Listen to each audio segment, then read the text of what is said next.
y equals 1/3 to the negative x. We're going to make a table and then graph the function. And so what I'm going to do first is I'm going to rewrite this like this. I'm going to say this is the same as y equals 1 to the negative x over 3 to the negative x.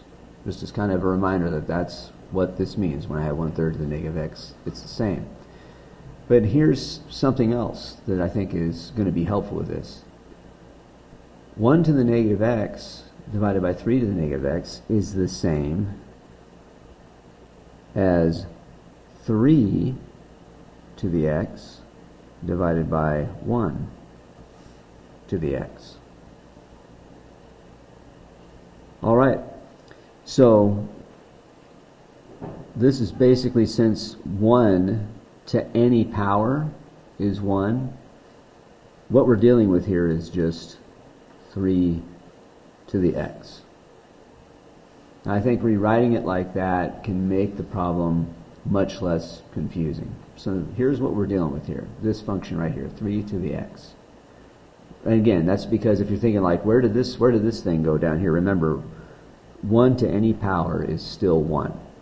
And any, when you divide something by 1, it doesn't change. So it's like this basically, we can just do away with it.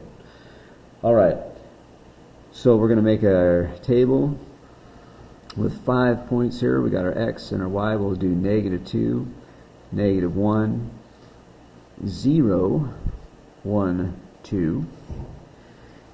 Now if you take a -2 and you plug it into 3 to the x, what are you going to get? Well, you're going to get 3 to the -2, and that's the same as 1 over 3 to the 2, which is the same as 1 over 9. So there's our first point right there, -2, 1 over 9.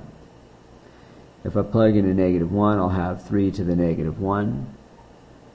That's going to be the same as just 1 over 3, right? I mean, I'm not writing it out here, but I could, and it would just be, 3 to the -1 is the same as 1 over 3. Okay, 0. Any number to the 0 power is 1, so that's pretty straightforward. And then 3 to the 1, right, if I'm taking 1 and I'm plugging it in there, that's just going to be 3.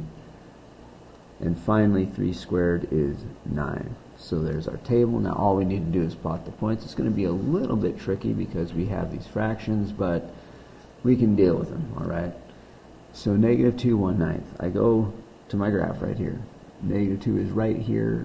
Where's 1/9 going to be? I don't know. It's going to be really close to the axis there. And then I've got -1, 1/3. I'm going to make that a little bit higher. It's kind of hard to do because this graph is so small.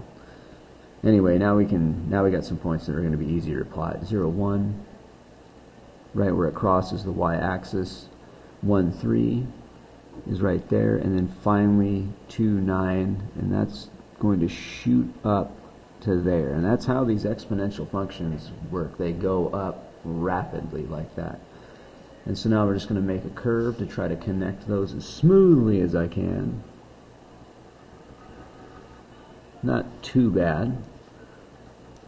And there's how you would graph the function y equals 1/3 to the negative x.